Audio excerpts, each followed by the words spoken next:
Hey, good afternoon. I thought I did it. Oh no. I was like, I definitely turned off monitoring on myself. Nope. Every stream. My name is Mutgren, and I am back doing the Bellows build.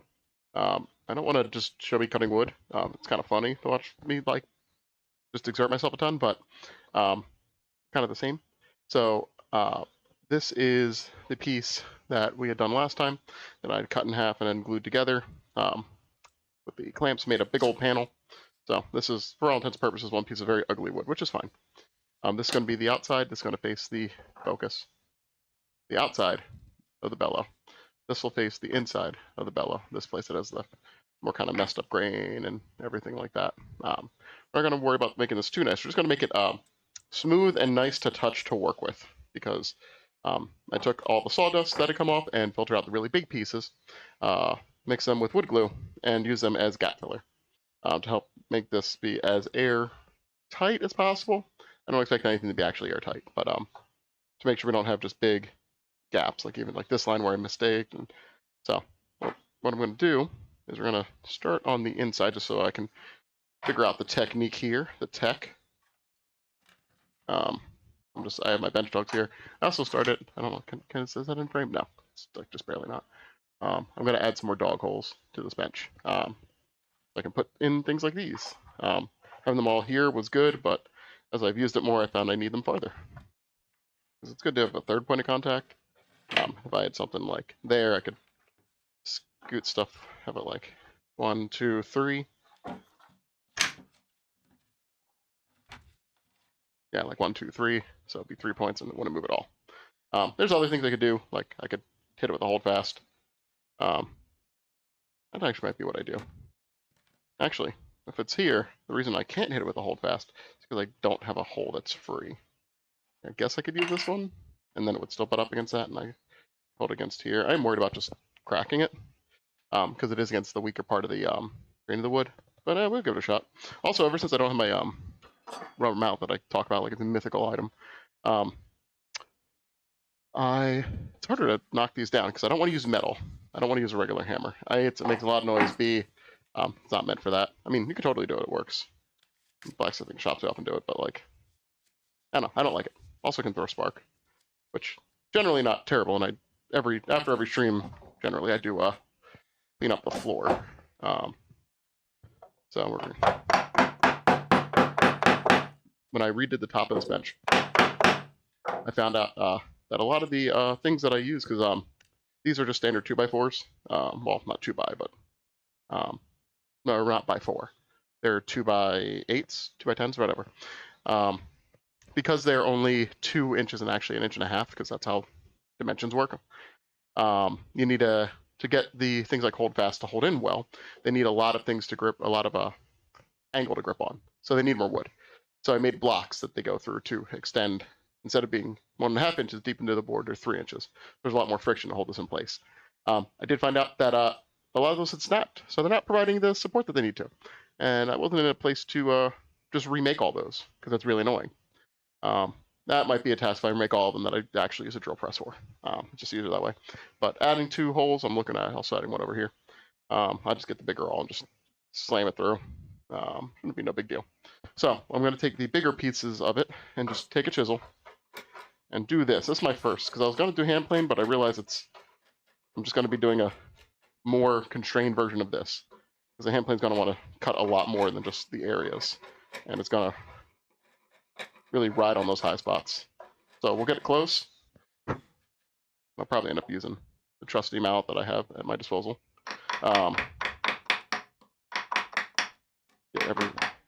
should actually probably hone this real quick. But I see the edge starting to yell at me. So I'm just going to take a strap here and just hone it. Just to keep the edge in line so you don't make this any harder than it has to be. It's a piece of leather and a piece of chromium.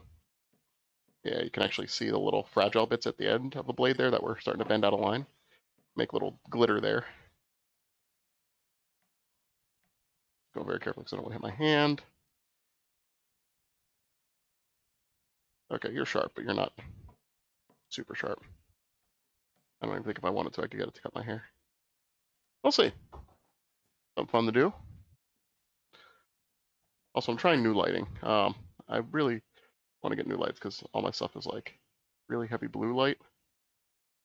Yeah, see, not that bad, not that sharp, which is fine. We don't need it to be that sharp for now. When we do the resharpening, we want to get to hair cutting, but at this point, we didn't think it was. It isn't cool.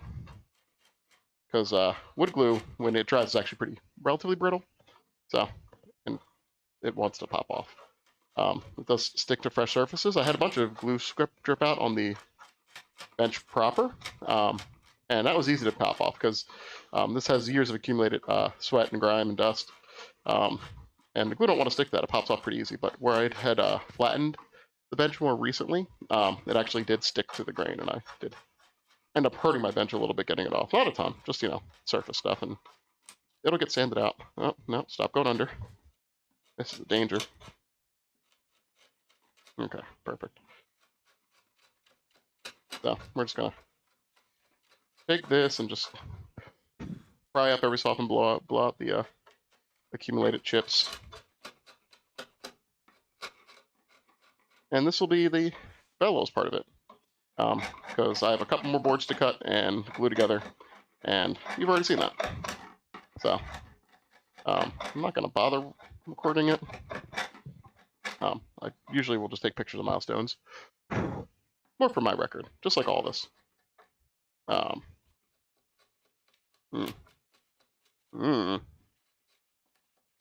like that? Yeah, this part doesn't want to come up.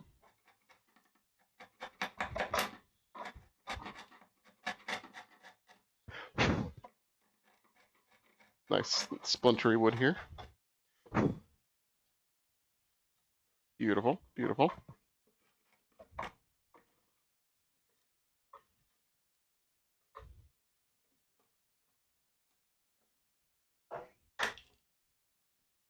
What's this? I wonder what this is.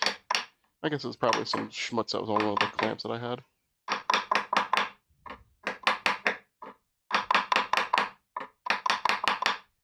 Alright, perfect. Did that knock all the way through? That might be something that I need to fill with super glue or something. Just because that is a hole. A not hole, which means it's a hole. It's not a hole.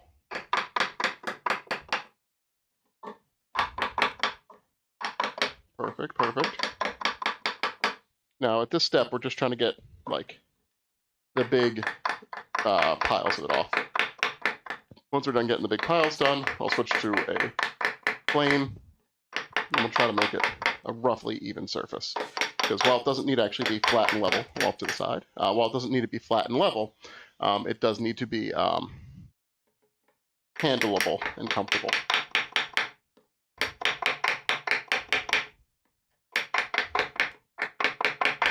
Perfect, perfect. Alrighty. Alright.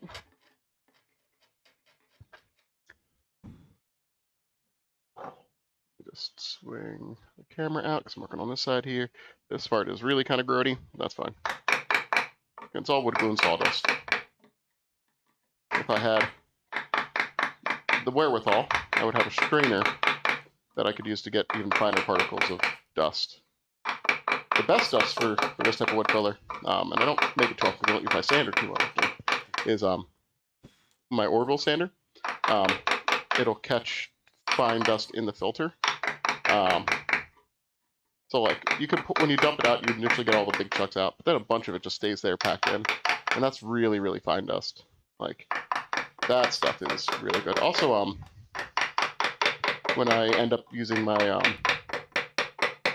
any of my tools that I hook up to my dust collector, I have a cyclone attachment for dust cleanup. The final stage on that is really good. Because the stage above takes a lot of stuff, bigger stuff, and it all kind of clumps together. Alright.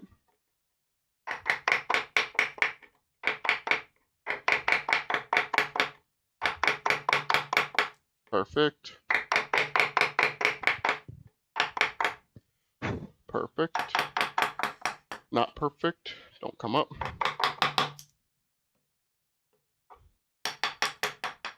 go.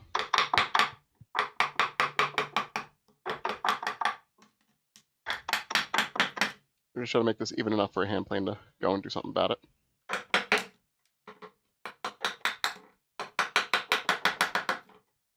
And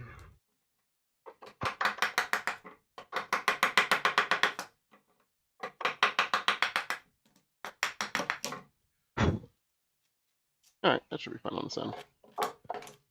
Everything is reasonable. And then over here, there's just like a high spot over here.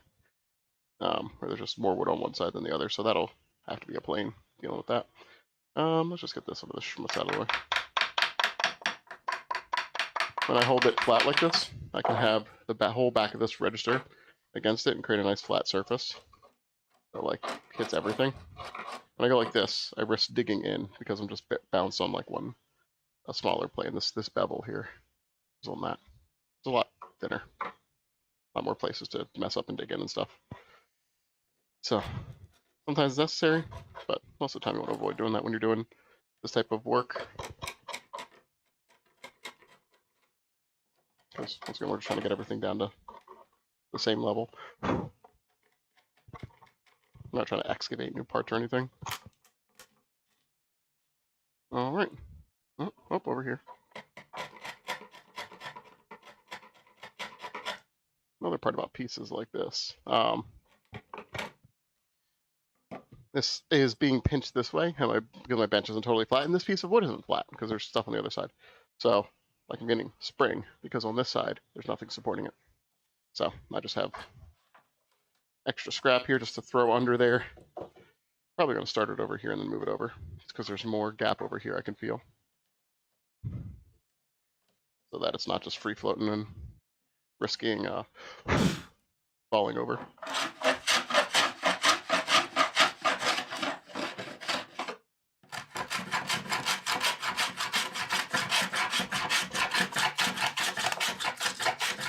I just have this plane tuned to a relatively fine shaving, not super fine. Not looking at super wispy, but it's pretty good. So I'm just going over, like they're fluffy, like, and just going over it to try to get everything, level it out.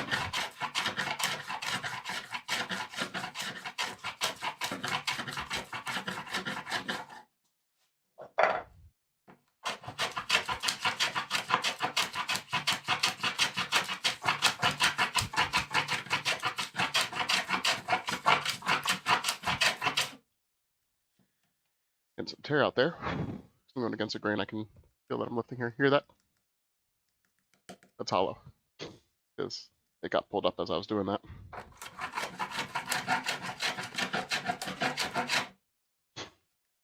Oh, or that might be because of a different cut. Yeah, that's actually because of a different cut. I thought I had done that here. Okay. I'd done it. It's still me. Let's see how we're just chipping away and making it all more even. That's all we're doing.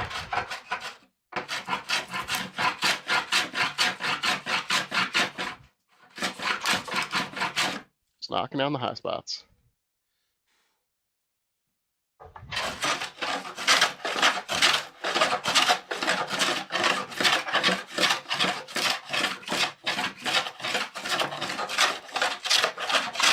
Trying to avoid jamming my knuckle onto the hold fast. All right.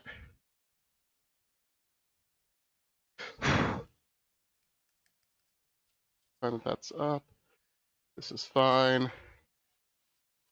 I'll take care of the edges because these have to be jointed. I'm not going to touch them now, but they do need work done to them. I'm not going to touch them now. So we're just going to go to this end here and just do the same thing. I'm going to move my piece of wood here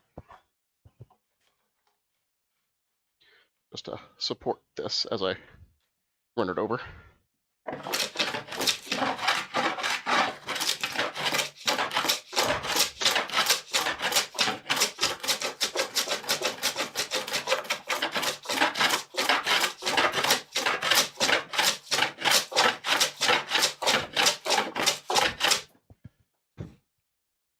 Yeah, nice and thin and wispy. Much better. Must have been the angle of the wood that was catching, making them thicker.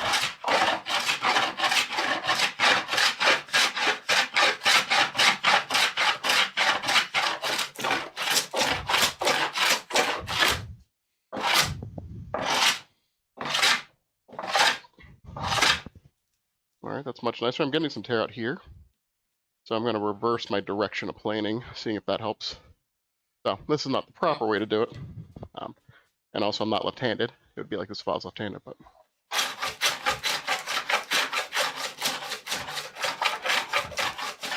Once again, this is the inside, so it doesn't actually need to be pretty.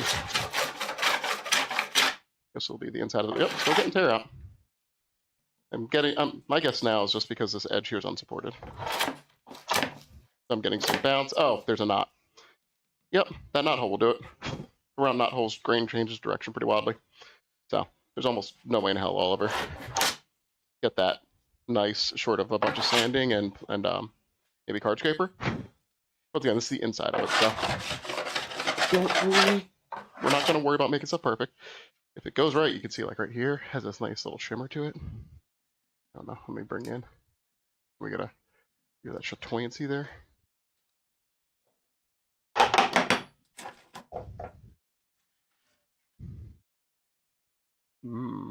There we go. We got a little bit, like right here. Where was it?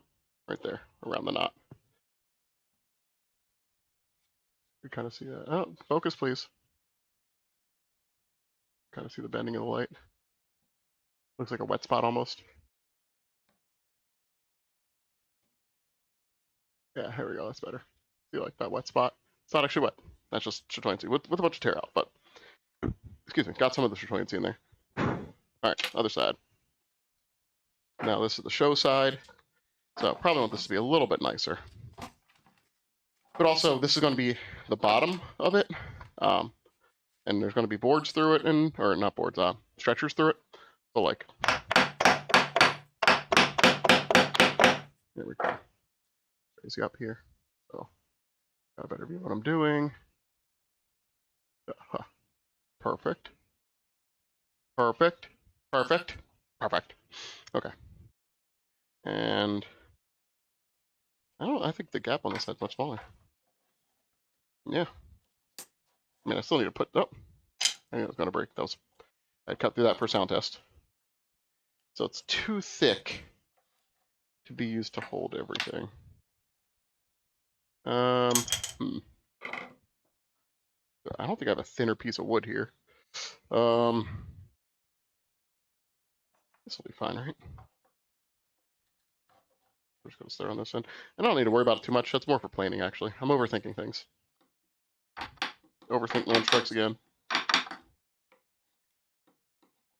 So we're going to just go like this, and then I'll switch over to that if I need to.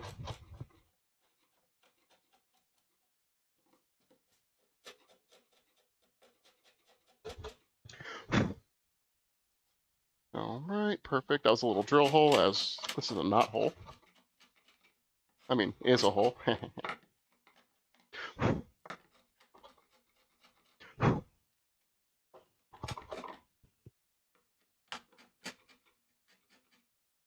This side was a lot better. It just so happened to be the show side, which was nice, because usually it happens the other way around, where the side that's not as messed up is like the back side we're always going to see. And then you're like, maybe I can switch them, and you can't. But, you know, you might invest significant time in, because you might be stubborn, or you don't have brain problems.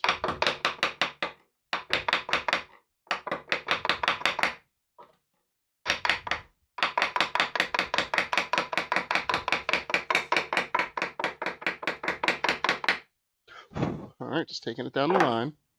Taking it down the line.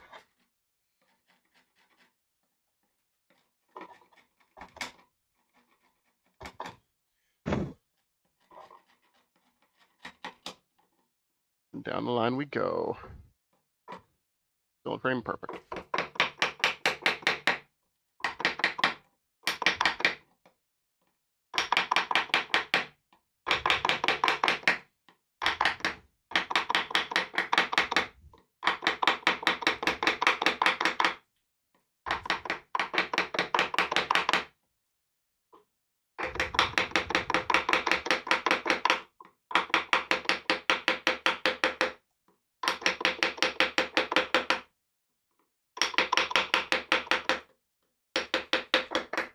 This edge is going to be hard because I have to come in from the outside, because this is filling basically a chunk that got taken out over here.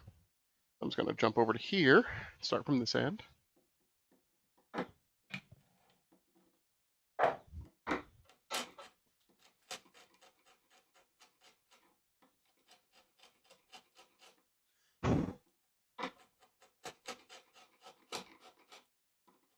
I don't want to get rid of all the lines because I do need those.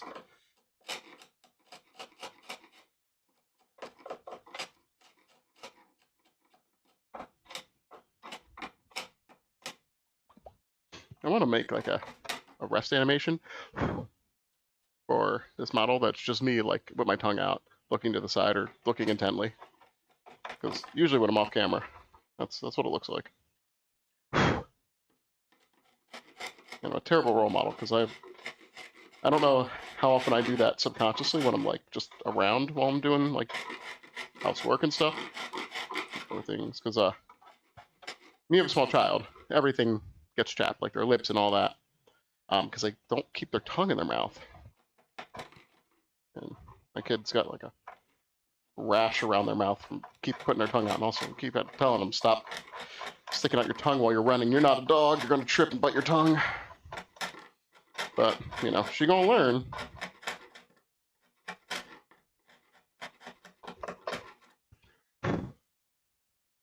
Probably through experience, like most kids. But I have to get the proper warning.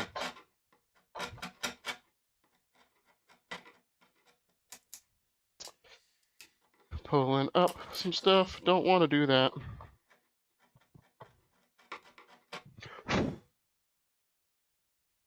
Alright, in general, this place is pretty good.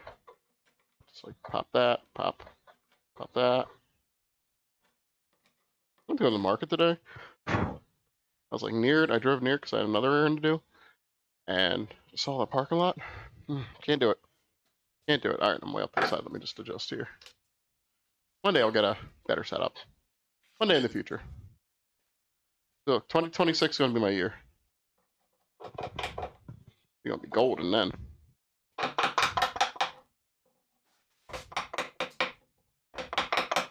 Sorry, I'm off. I'm just trying to chip into all this and I want to be careful not to like dislodge it. It's the only thing making this side of it airtight.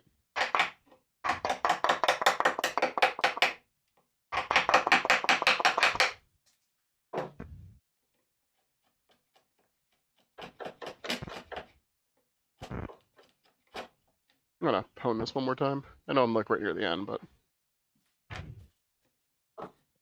this is rough on a chisel. Wood glue is actually a lot stronger than it seems.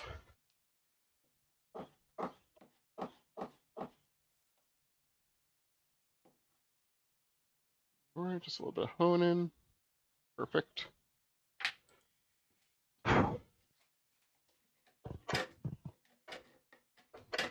That's the other thing. Like, I see a lot of ads for sharpeners for things, like knives and stuff like that. And really, you don't need to sharpen that often. Honing's the kind of more important part. Unless you, like, sharpening is for when you change, or like, when the geometry of the, like, cutting edge is messed up.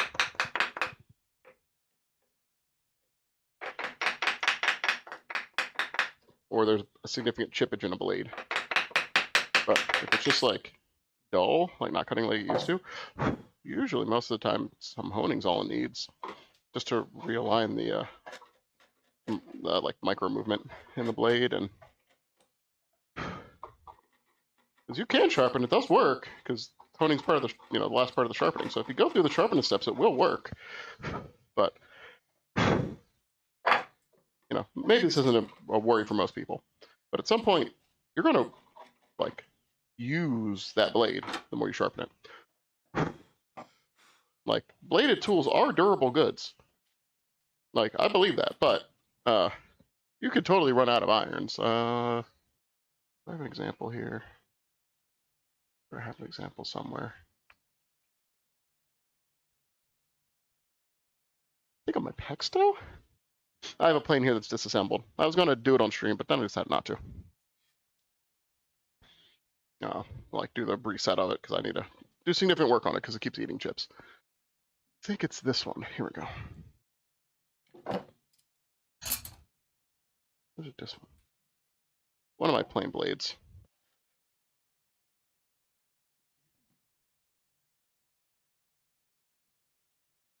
Ah, might be this one. So a plain blade generally starts out, this is what, like a 1-inch blade, usually about 1.5 inches or so, depending on the thickness and all that.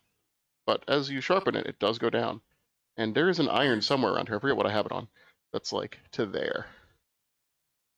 So they've already used most of the blade, like to the point where you're not sure if you're dealing with treated steel anymore. Like oftentimes, I think it's from an era where the whole thing is made out of the alloy that you need it to be. I wonder if it's this one actually. Are you? Oh, where did I put your blade? But for older planes, like especially older wood-bodied ones from, you know, the stuff that's going on 120-ish years old. Those ones, a lot of them use differential hardening. So I'm going to use this chisel as an example. So instead of having the entire thing be the same alloy, like for instance this chisel is, you would have ductile steel, like cheaper steel basically, and then only for the cutting portion, you see this on Japanese tools a lot because they do it for material property. But back then, it was harder to get like high carbon steel for that, or what's the term? Either way, like tool steel. So you'd get a little bit of tool steel, you would put it on like the tip, so that's the only part that's actually cutting, and that was expected to last you long enough for the chisel to make it worthwhile. But eventually, you do go through those, and if you are sharpening that, A, it's hard to sharpen because it's tool steel, and B, it's gonna be loud. I'm sorry. And B, it doesn't give you better results than if you just had done the proper honing. Also, got to be careful with those that are differentially hardened, because I've had issues when I do rust removal with them. So I use vinegar. I mean, I also use the rust off stuff, but I started off especially with vinegar. The alloys might be different enough that they can galvanically corrode each other. I had a scraper and something else that I gotten from an old framer's kit, and that's where I got my scrub plane, my wooden scrub plane from. That has the Peugeot Lion Brothers whatever thing. But parts of it had just shelled out around itself because there was an outer metal and or there were two different metals as part of this. They were both the same metal, but they were different enough alloys that combined with the acid, they started to galvanically corrode each other. So it just turned into mess, like foamy. I don't know how to describe it. So when you're doing old stuff,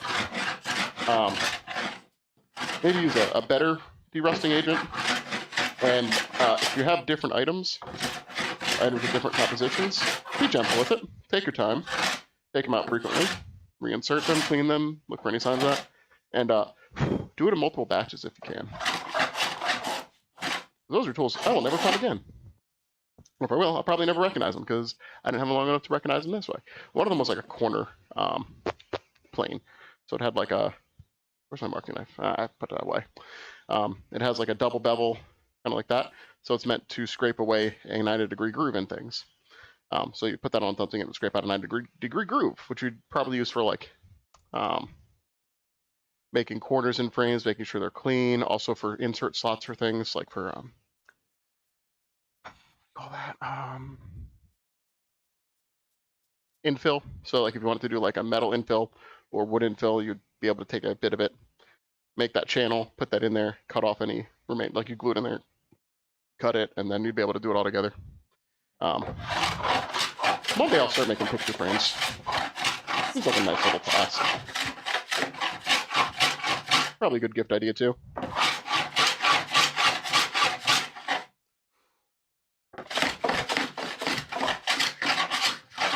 Like sometimes old world stuff is just cool. We had a GM. I play a Pathfinder playing game, and for Society, there's like a retirement scenario, or there was. I mean, it still exists. I guess you can play it. Called Eyes of the 10, and the person that ran it for us, in addition to just doing a lot of things, he used to buy books. So as part of that trade, you also learn like wax sealing and all that, because that's sometimes part of the restoration and maintenance of those. So he gave us like a letter on parchment that he made with wax seals that he had made, stuff like that. It was gorgeous. I still have that somewhere. I think it's upstairs with my other Pathfinder Society stuff, but I'll always remember that.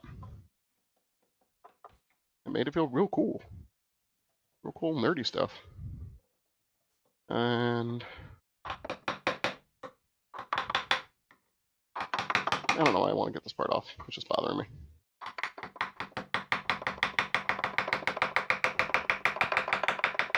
That's another thing I want to get into. I want to get into carving. I have some carving stuff I got to sharpen, but like, just like the little rhythmic taps, you know. Just do. You probably use a corner.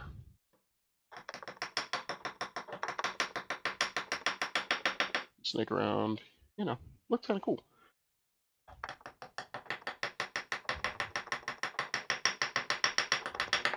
Let's put a cross on that. Yeah. Partially because this is not a chisel for this. It looks like I am just gashing on my wood, which I am.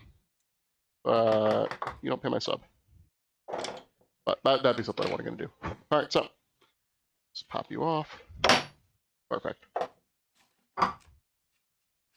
So now this piece is ready enough. It doesn't hurt to touch mostly. That was another problem. It's just I couldn't touch these pieces because they were so spiky. Getting this off the corner here. Perfect.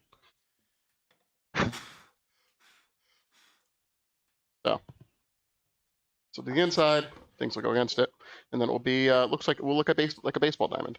And then this will be the bottom. There'll be stretchers, maybe 2 or 3, probably 3, like 1, 2, 3, and then this will connect to a box. The box will have a slot for a stretcher to help keep the bellow bag open. And help it be more efficient with getting air. It'll be a thinner piece. Nobody will see that, so I can make it as crappy as I want. And top layer, I have a big piece of plywood outside that'll just cut to match this whole thing for the top, and that'll look nice because that'll be that. And then I have some canvas that will fire resist treat and use tacks and either glue or wax to go around the edges.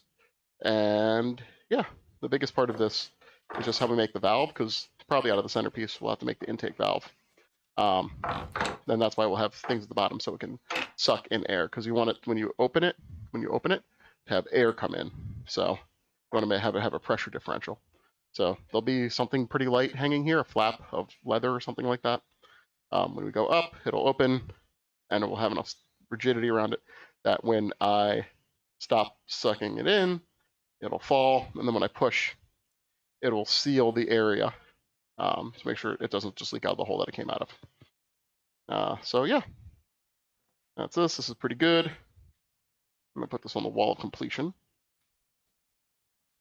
Let me just also pick up some stuff. I moved some stuff to try to make the camera better. I don't think it worked, but it's stuff that I kind of need to get moved anyway. All right, perfect. Perfect enough.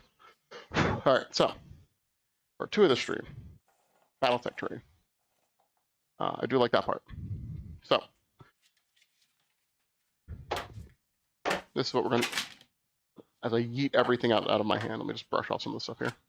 So this is what we're going to use as the base material, as like literally the material for the base of the buildings. We'll make them either out of cardboard or anything, because we are going to be making buildings here. This is specifically what this is for. We have a game coming up, and we need objective markers, and it's about urban fighting. So having the actual buildings we think will be helpful to the people who are a bit newer at wargaming as a whole, tabletop wargaming, and create less confusion. So I made these a while ago. These are like outline templates, and I also have one that is just a hex. But out of all this stuff, you can make most things. Like these are your most basic shapes. So we're gonna pop out a few buildings. I want to do one that's 3 by. I want to do 6 buildings, but I don't know. I'd have to go upstairs and get a second piece. But I want to see what I can get out of this. So I want some 3x3 buildings. So 3 and then 3. I guess I could do 3x2x3. Yeah, let's do a 3x2x3. Let me just go get my marker.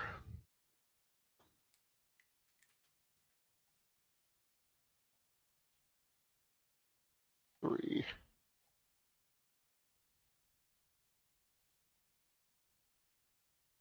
We're just going to mark where that goes. By 2.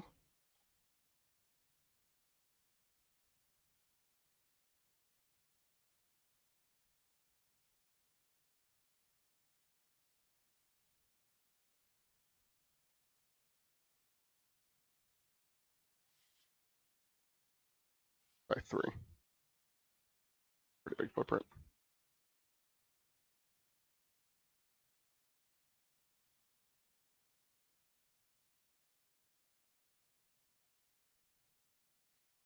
Okay, if it's not perfect, we'll figure out what we got to do to make it perfect. I'll probably cut out on the outside of these lines so that I can always shave it into shape. That's a pretty big one. Let's do just a hex building right next to it. Do it like this with enough space.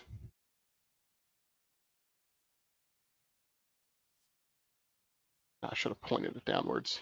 Get more use out of the sheet. Oh well.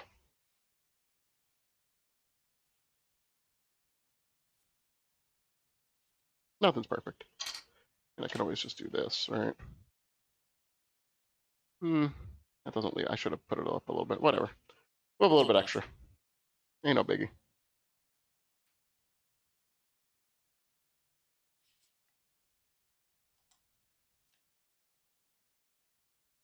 Do a 2x1.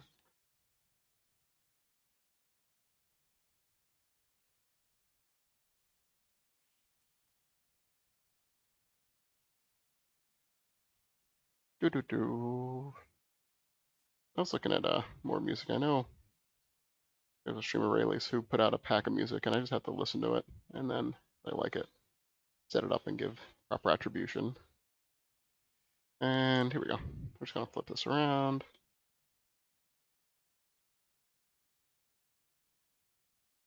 Let's make a lot of terrain for 40k. That's different because it actually just has to look like it. It doesn't have to fit inside of a space. Like, is it space? You know what? That's fine. Once again, we're gonna cut on the outside of these, and then we'll go down. I feel like this is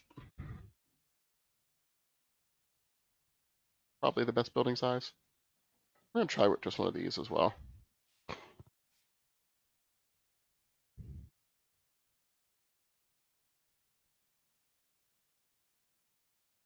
This will give us a lot to work with. Now, these are just the bases. These aren't going to be the dimensions of the building. I have to figure out how I want to make the buildings on the inside and what I want to make them out of. Because I could just do cardboard. I could do more plasticard. I could do foam. Each one presents their own challenges. Foam is, I think, the most challenging for me, just because you can't spray primer it. You have to seal it first, so that's just an extra step. I'll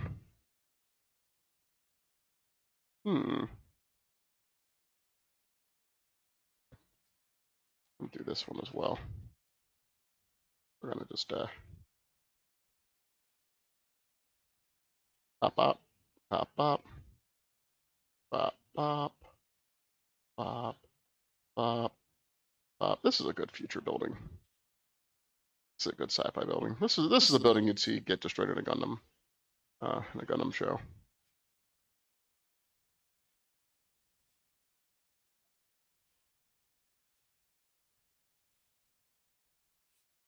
And eventually, I plan to just put holes in the intersections here, just so that you can line stuff up and then put little slits there so you can more easily do things. Yeah, the dog bone looks good. I should have done another dog. Oh, I have enough room for a second dog bone, right?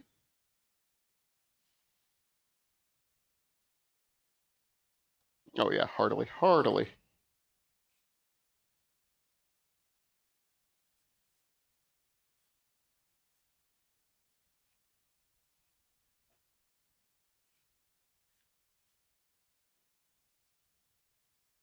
And these are just plywood that I glued a what do you call a appropriate sized hex grid too. That's all. Nothing super special. And then I just cut it, and then I took it to my sander, and I used the power sander for this one just because it's much more exact. Can we get a thing out of this? Probably not. Probably have just done this in a way that just prevents me. That's fine. We have a little two-tower. Little two-tower. Want to get maximum use out of this sheet here. I bought this plastic card many years ago. I also have a bunch of dental plaster. Because the Hirsch Industry, Hirsch Builds, they have a line of silicone molds for making terrain, and they're really good, but they use dental plaster. Well, you can use plaster of Paris, but plaster of Paris is kind of crumbly. Let's just do a... so dental plaster is a lot stronger. So it's a wet process, which is, I think, annoying. But it... Oh, man, that looks terrible. I messed that one up. Oh, well. We want to live it out.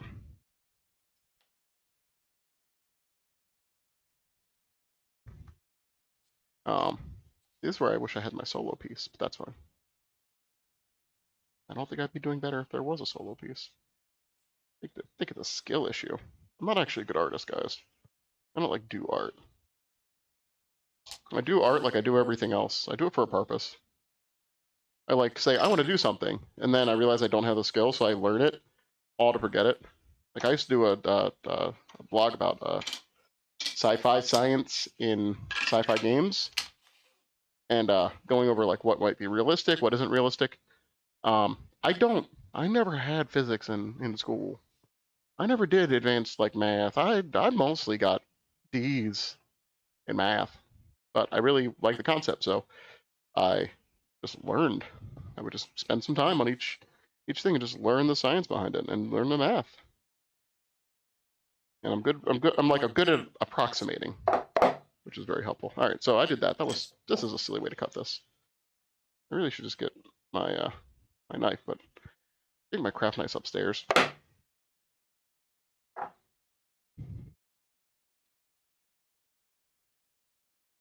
And like I could probably melt it, but like probably shouldn't breathe in those fumes if I do.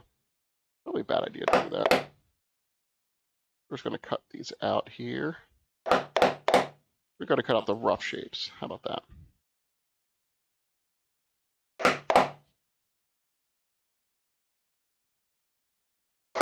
You've done so much work today, Chisel.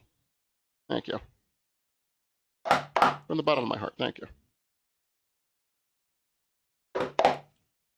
I bought these as just like cheap chisels thinking I would go get better ones, and I did buy better ones, but they're still not all made.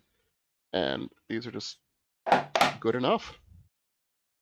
Complete most of the tasks I need. Like when I do really fine stuff, I wish I had better chisels, but like, that's a skill issue, right? I just got better with my tools. Yeah, I'm just cutting into my desk a little bit here, which is fine. These planks are toward the end of their lifespan for this bench. Perfect. I'm gonna sit down. You like never see it, but I have a bench back here that I made. That is perfect for sawing things. It's just not like VTuber setup friendly. It's like you're really meant to like sit over. Oh god, I'm just like running over all sorts of stuff. Please move. Thank you. All right. Let me take a little sippy here.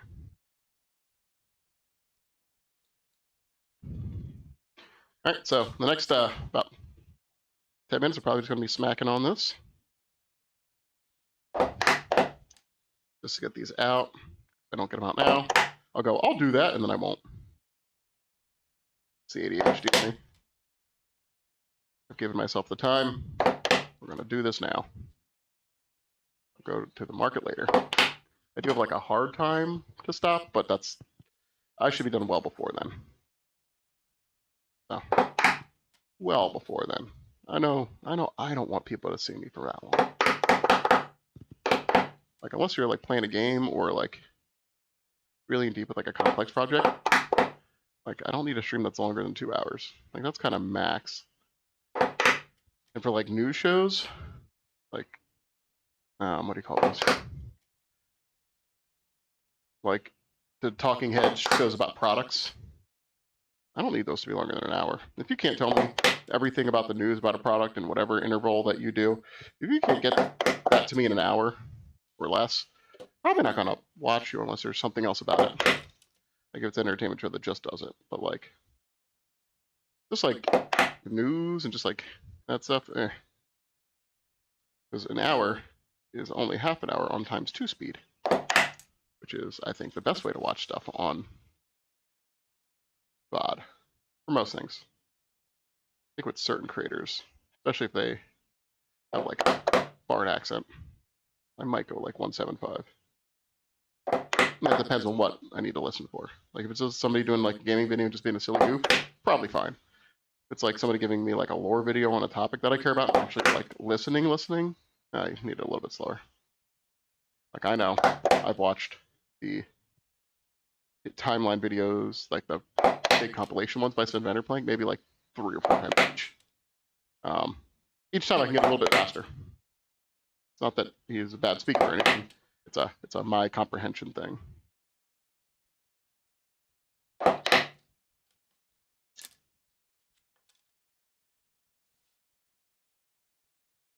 I'm sure in big factories they have like presses that do this. They just pop them out. If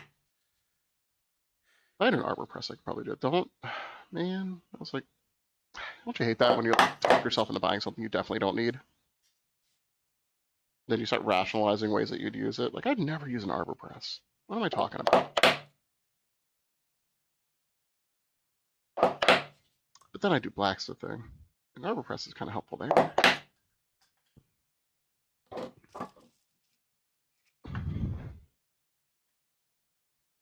That one got yeeted off the desk. And while these aren't like super stable, because it's only like a 1 millimeter, 1.5, either it's between 1 and 1.5 millimeter plastic guard. It should be enough when something's glued on top of it. And who knows, I might get a rock or something like that glued underneath it, just to give it some weight so it doesn't like bounce around. Especially if I do like foam or cardboard. I wanted to get really into it. I think I have a bunch of those, huh? I still have a bunch of dental plaster bricks from my Hirsch stuff upstairs that I was like, I'll use, and I definitely haven't used, but they're all still good. And maybe for like the small houses or something like that here, like the level 1 terrain or something. I could use them on these. They would be heavy enough on their own because that's basically rocks.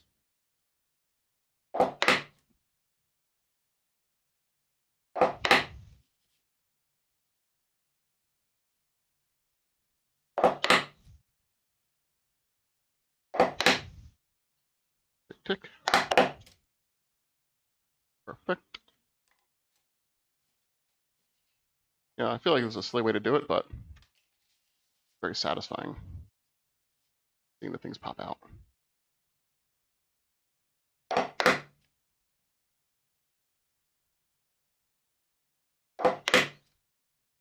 Very satisfying. I'm like, I have a 3D printer. I know they make files for it, but I have like a resin printer. And for a lot of structures, that's a lot of resin. That's like, it ends up being like a solid like 1/8 or 1/10 of the bottle. Some of the like 3 or 4 base things. And at that point, if I'm paying that much, might as well use something else. And also there's a chance that it fails.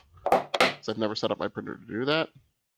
And I'm probably going for printer reset now, because I was having some stuff fail. Kind of unexplainably. And I do probably need to give it a new. It's been about 2 months since I last set it up, and it's been turning out, 2 to 3 minis a week. That's kind of the pace. And there was a week where I got 1 to 2 minis every day. So like it went through a lot. So the FET screen probably needs to be replaced, and I definitely need to clean that because it's sticky and gross.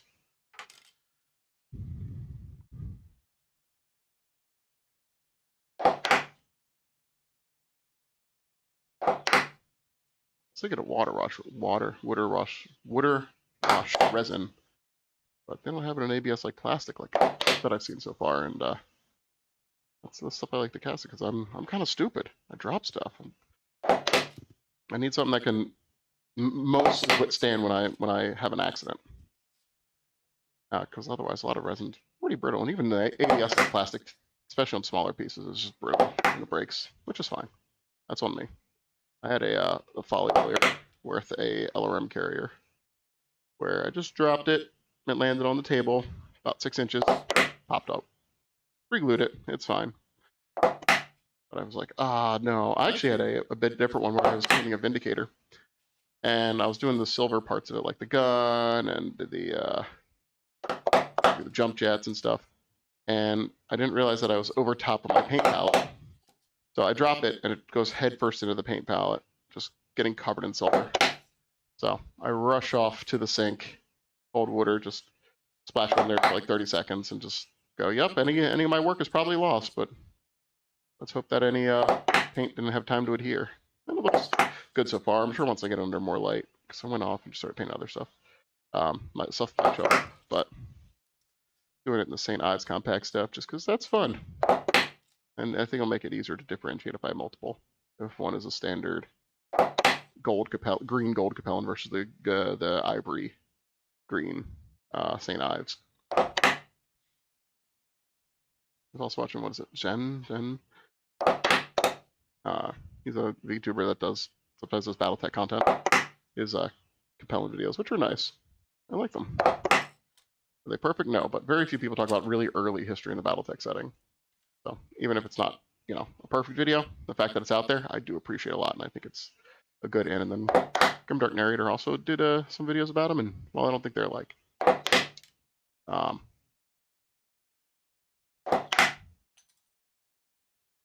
what do you call it? Transcendental, not transcendent.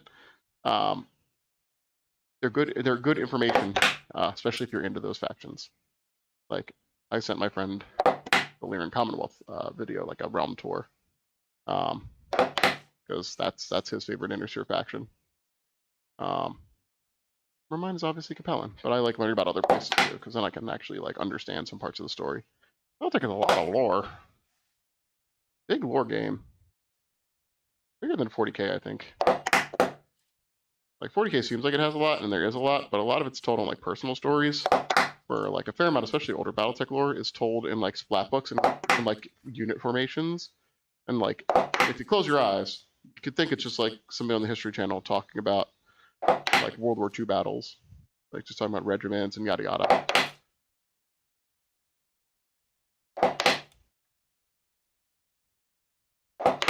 Because BattleTech, I feel like it's much more about the states because there's no aliens. And because the 40Ks relies on aliens, sometimes you go, yeah, aliens. And sometimes the story goes, yeah, just aliens. The alien faction. It's like, cool. Whereas in BattleTech, you can't really go to the alien faction. You kind of go like the jerk faction, then everybody kind of looks at each other, but, okay, cool. So we got all those cut out. That did take about 10 minutes. Trash. Actually, maybe I'll hold on to these in case I need some scrap. So you become a hoarder. Let's just throw these out. Whatever. Not gonna overthink it. Okay, so we have our bases. 1, 2, 3, 4, 5,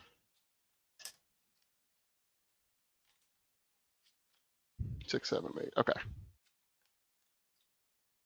So I have, let me go around and grab it. I have some pink insulation foam as an option. And I was thinking, even if I do use pink foam, I can always clad it in something. And that might make it a bit easier.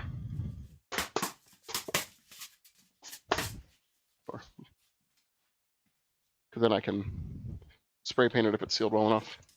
So pink insulation foam. This is standard hobby stuff. It's 2 inches. So this would give me level 2 terrain there.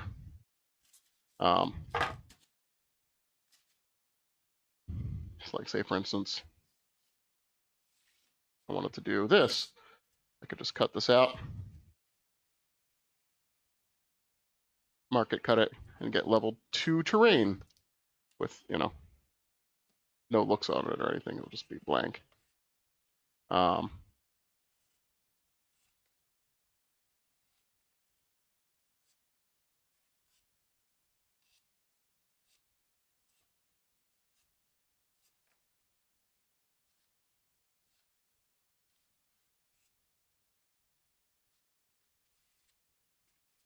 nope, I forgot like I forgot like 2 parts of it. Jesus.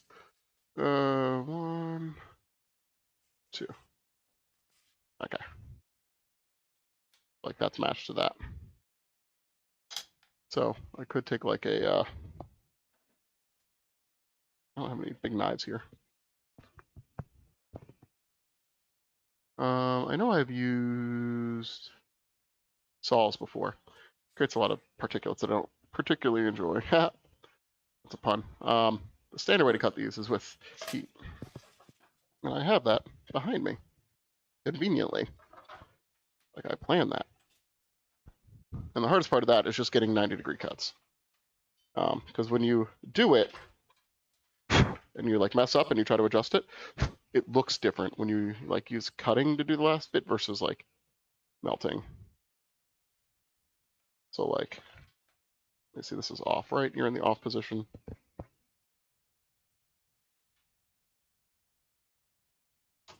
That's a fan.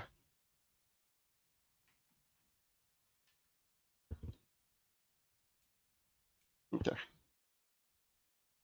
It takes a second to lose voltage. So, there's wands like this. These are a bit more efficient because they're so thin. It's only heating up a very small piece of wire. And then it also comes with some other heads and stuff like that and replacement wire. This is just a kit off Amazon. This is, I think, something just to rest it on. Kind of silly because it's plastic and whatever, but you could indeed rest it there. Oh, that's off camera. That's on camera. Never mind, that's perfect. So what I'm gonna do, I'm probably just gonna use the attachment that's on it right now, just because I'm not gonna worry about getting it perfect. I'm gonna worry about cutting out the outline, and then I'll try to do it better. So I'm gonna start at about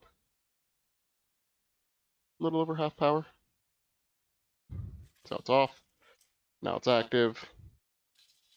Move you a little bit.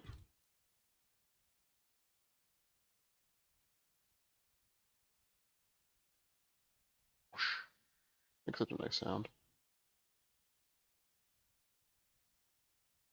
Yeah, the fumes aren't nice. The thing about this attachment is it makes such a big hole based off it. Oh, a lot of smoke.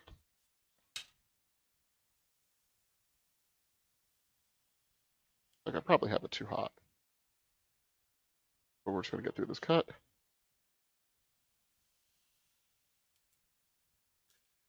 Perfect.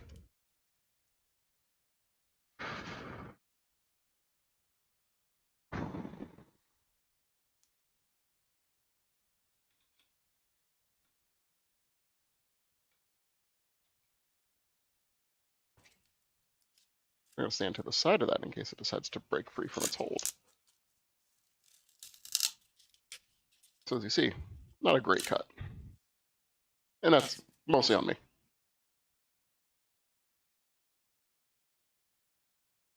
So I'm just going to wait for that to cool before changing out heads. Because the wire head, because it's so thin, makes a nicer cut in general. And it will just be an effort in making it like pretty. And this stuff cools off pretty quickly too. And making sure that it's level when I go through. I'm just seeing what face is best to leave it on when I do this. There's no face that's really good, honestly. Probably this one.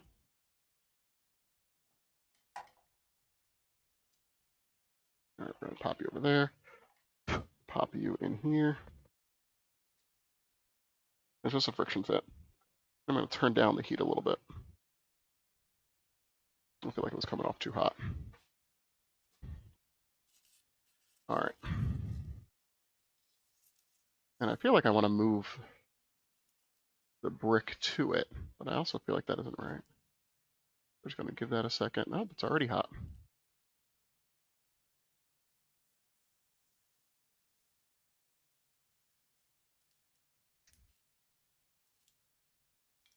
Mm.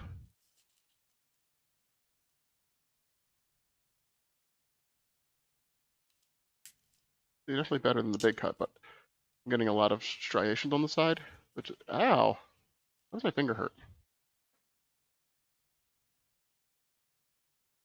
I didn't shock myself or burn myself, right? I'm good? Middle of my index finger just hurt for no reason.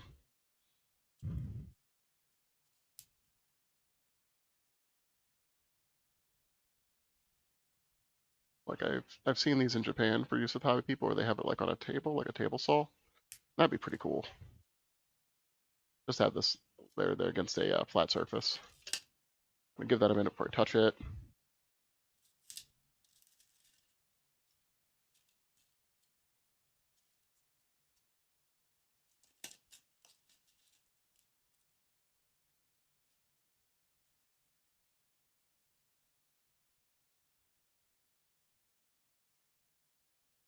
You know, like I was tilted on that one, so I definitely didn't get it straight across. Just making me self-conscious. Like I have really shaky hands, and my hands are of adequate dexterity.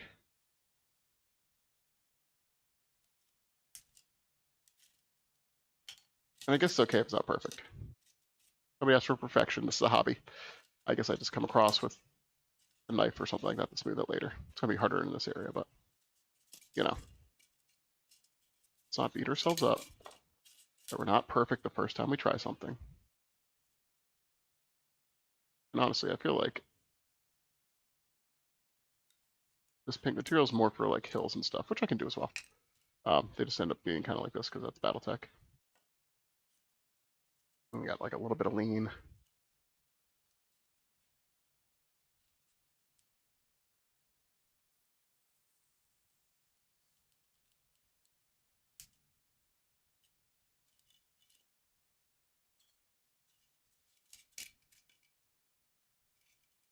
All right.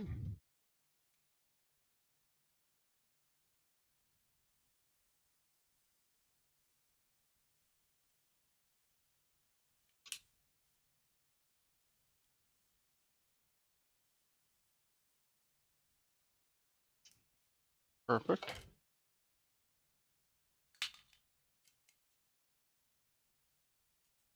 He lied as easily as he breathed.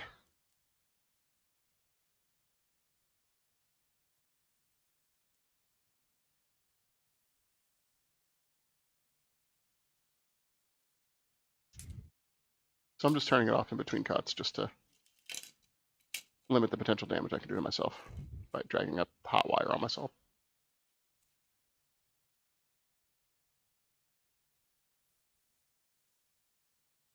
No, it was not a good cut.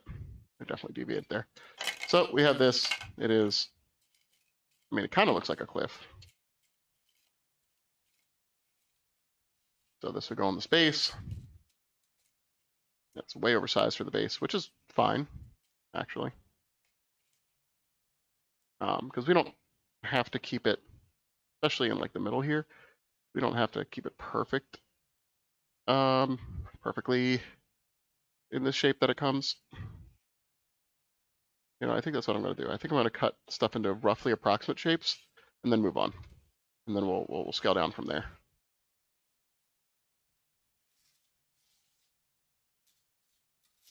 Now this stuff's all trash. That goes on the floor. All right, I'm going to put the rest of the brick. Where are you at? There you are. All right, hang out up there, please, or don't. Just don't run back at me, please. I'm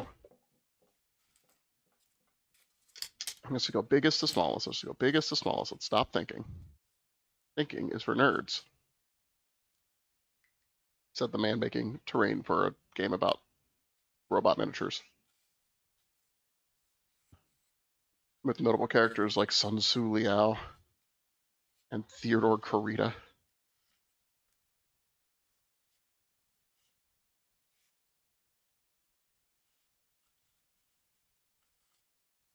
All right.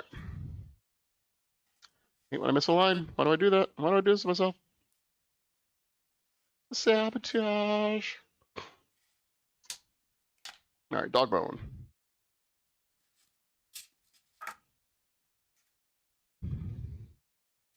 All right, I'm gonna try it this way, where I just hold the whole brick. What I really like to do is just put it in the vise here and have it stay upright.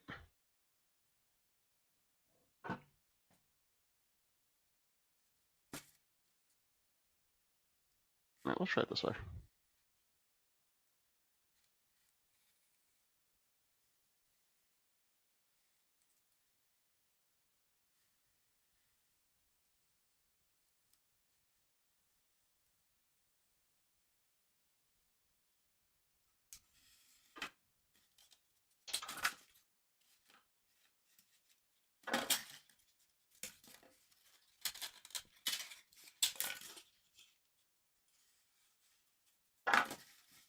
How does that look?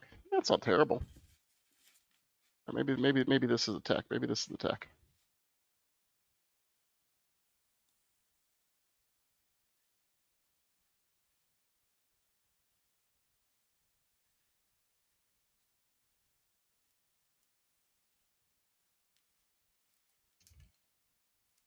You're not seeing any of the tech.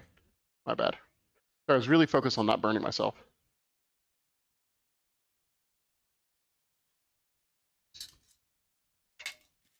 So what I'm doing is I have the stick here, and I'm just turning it on, the wire, and I'm just pushing the whole block into it slowly.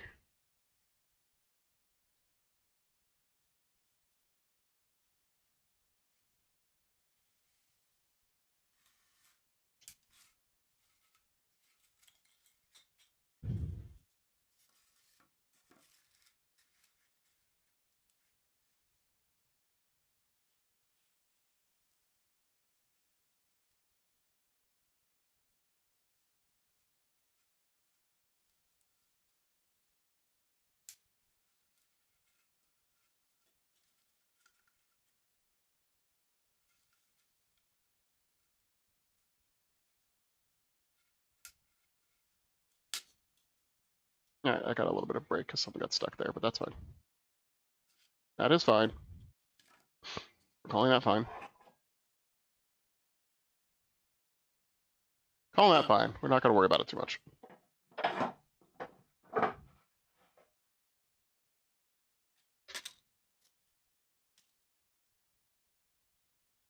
And all these things are oversized from the proper hex anyway, so we got plenty of time to shave. And plenty of wiggle room to shave.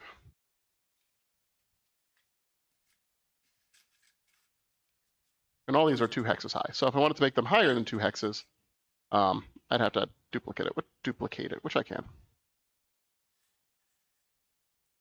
Totally doable.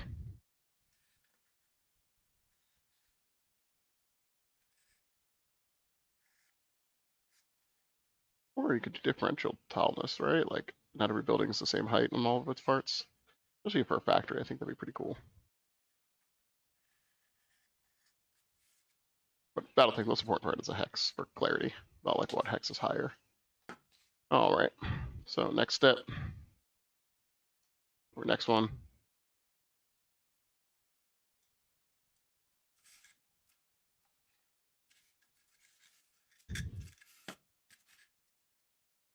All right, get hot.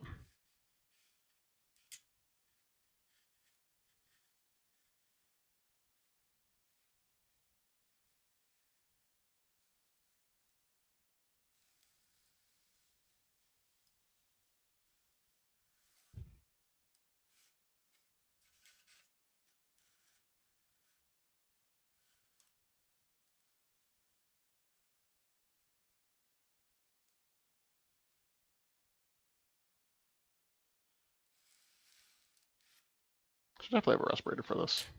Maybe I don't. That's a little bit of toxic gas exposure.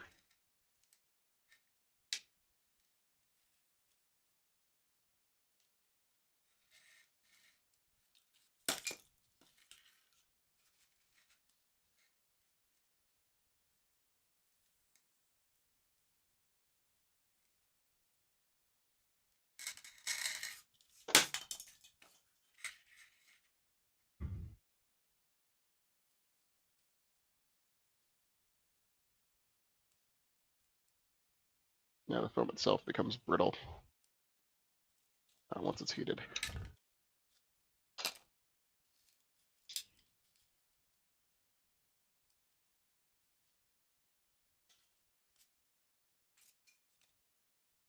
All right, we got that.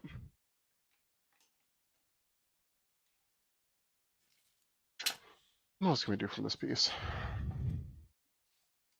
We have enough for a 3. There's that big gap that I had caused, which probably means no. So I guess we'll do the 2 and then the 1. So whatever we can get out of this, we're gonna, just like the Pioneers, we're gonna use all the pink insulation foam, the whole Panther.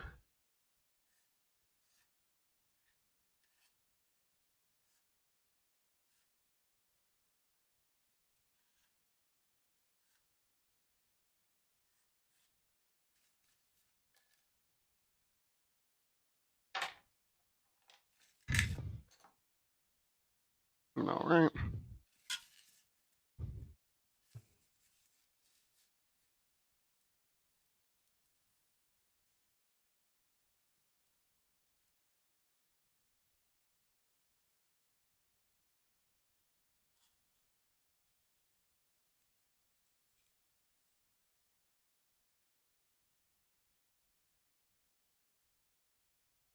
I know for sure that's not even cut from the beginning. Look at that. It's all cockeyed. Whatever. The leaning tower of the giant fighting robots. And the small men they step on.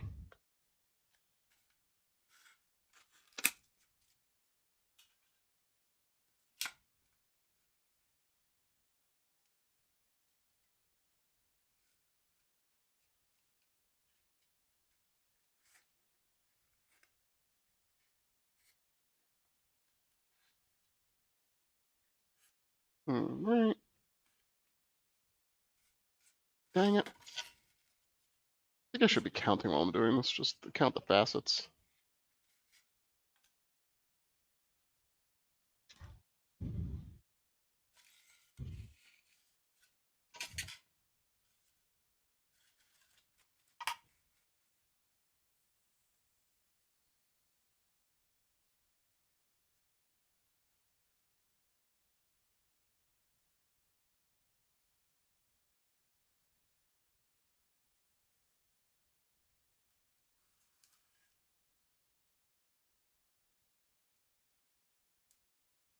All right, there we go.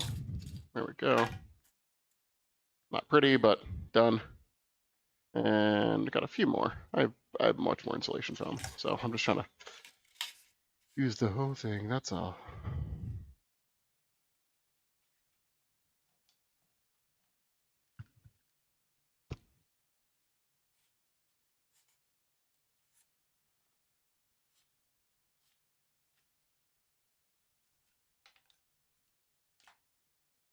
All right.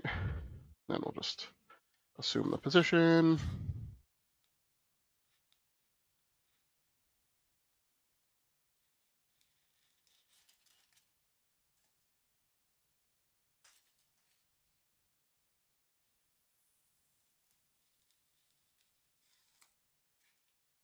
No, oh god, it's butchering it.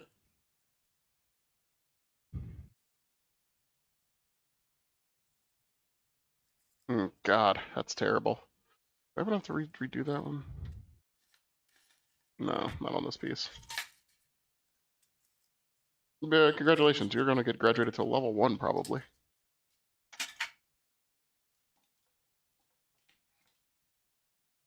Cemented your legacy as a short king. Alright, let me go get more foam.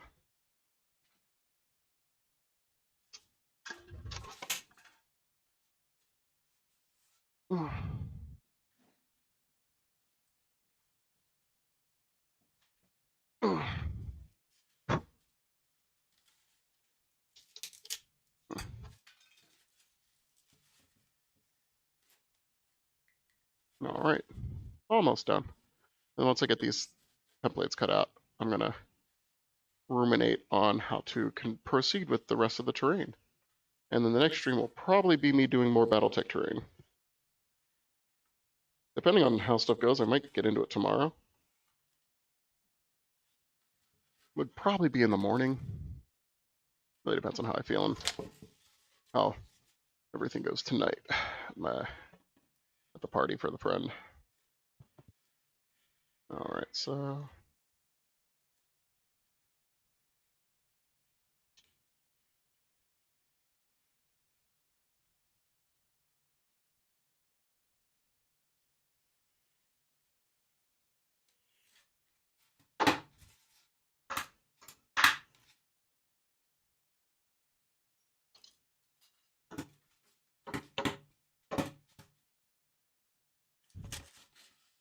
all right.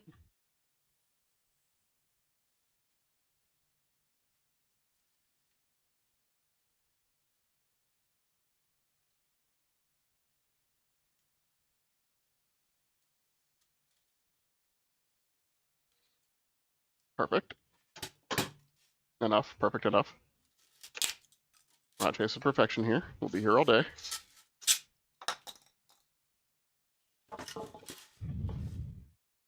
The other part about the wire that I like using is it cools down relatively quickly compared to the rod. The rod stays hot for a while.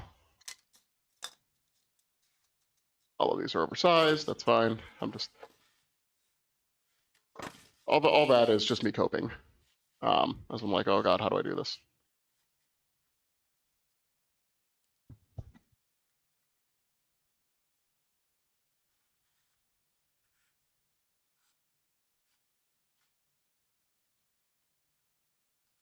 You can also do hill terrain and stuff. That's pretty cool. Doing heels.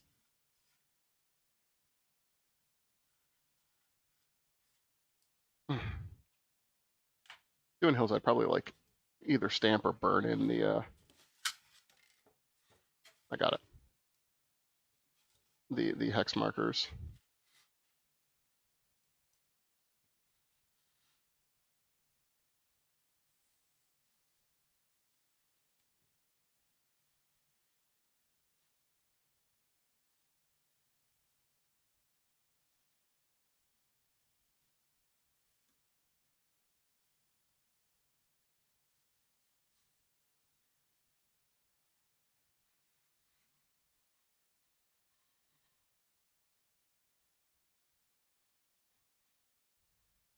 I'm still bad at this, but that definitely feels better than dragging the whole hot wire apparatus. Just drag it. Oh, I do have a lean. Look at that. That's a slanted.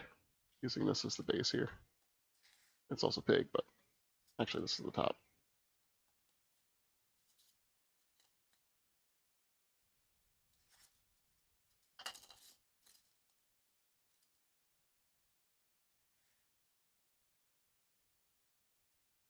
It's like in general it fits. It's just I'm sloppy. Like I'm very tempted to just like take all these things to let's see, to like my miter saw or something. That's not. I need something. I need like a table to hold stuff 90 degrees or something. I'll figure it out.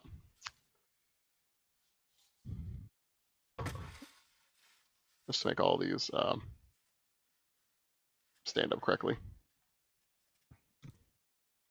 Part of it is the part of the bench that I'm working off of isn't level.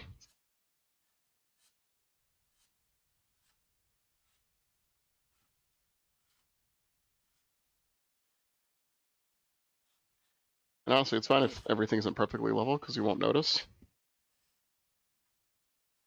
I mean, I'll notice and that'll drive me crazy, but like for average play, it won't be noticed. Oh. But if every so often it might make later on hexes harder to see from or something.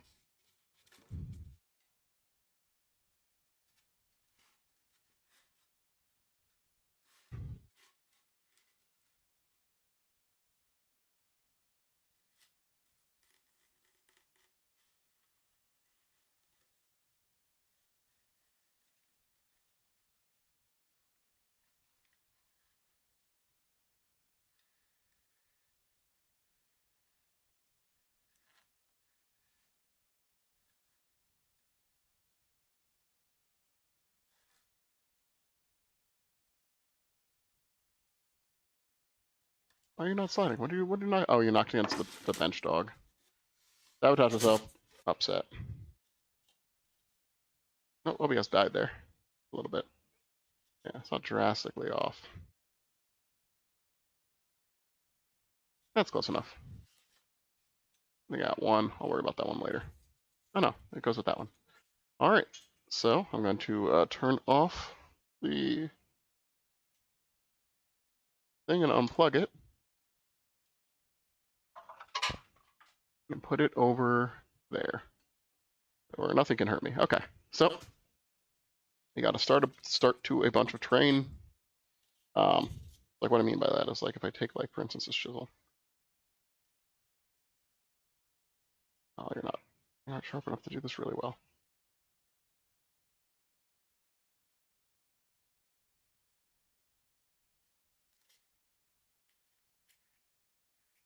Or I can just get a sharp knife or something.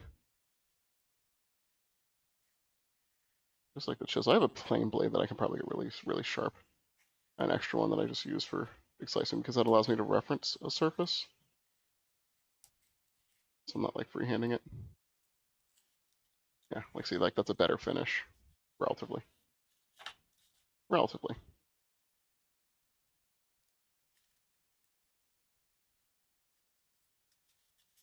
Nah, it's a shame because like this is like a pretty sharp chisel. It doesn't look it, but like it's starting to wear off, but it still cut me. So that was the stream for today. Oh, I don't know if I did any of that in frame. I'm very sorry. I'm gonna back up. I'll also make like an array for the camera, but I need to redo all sorts of things. I'm sorry, I'm looking up at the rafters here that I need to redo. Yeah, so at the start of some terrain, I still have more sawing to do. I'll probably huck one of the things I need to still saw up here so I can. How I've been doing it because it's kind of monotonous is when I'm just like waiting for something to be done, like upstairs, like if I have like something on the stove or in the microwave and it's like, oh, I have like 10 minutes or 5 minutes or something, I'll come down, saw for 3 minutes, and then go back upstairs or something. I'll just get it done because it's January and probably by April, barring how it works out with the planting. They actually buy my seeds soon too. Start germinating them in here. But thank you for joining me, and hopefully this inspires you to do something. If I do end up doing more terrain tomorrow morning, I'll put out a post. Yeah, more just as for me. But thank you for stopping by. Thank you for joining me, and you have a good day.